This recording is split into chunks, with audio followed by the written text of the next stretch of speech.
Hello guys, আজকে আবার একটা নতুন জিনিস অর্ডার করব বলে এসেছি। দেখতে পাচ্ছ এখানে চকলেট মোল্ড অর্ডার করব। এখানে তোমরা সব সময় রেটিং দেখে নেবে, তো আমি সেরকম রেটিং দেখেই নিয়েছি। 5 স্টার আছে। দেখো 6টা সেটের দাম 218 টাকা এখানে দেখাচ্ছে।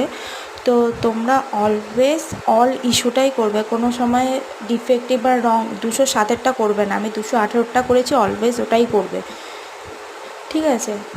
এবার দেখো, আমি ফার্স্ট টাইম ট্রাই করছি যে পেমেন্ট আগে থেকে করে দেবো অনলাইনে, ক্যাশ অন ডেলিভারি দেবো না। তো ক্যাশ অন ডেলিভারি সবসময় করি, বাট এবারে অনলাইন পে করছি। এবার দেখো, অ্যাড ইউপিআই আইডি আছে, ওখান থেকেও করতে পারো, অথবা আগে কন্টিনিউ করে নেবে, নেওয়ার পরে আবার পেমেন্টের অপশান আসবে, ঠিক আছে? পে নাও বলে অপশান আসবে, দেন তোমরা ওখানে পে করবে। এখানে পে হয়ে গেছে, কনফার্ম হয়ে গেছে। আমার দেখো 202 টাকা দিতে হচ্ছে অনলাইন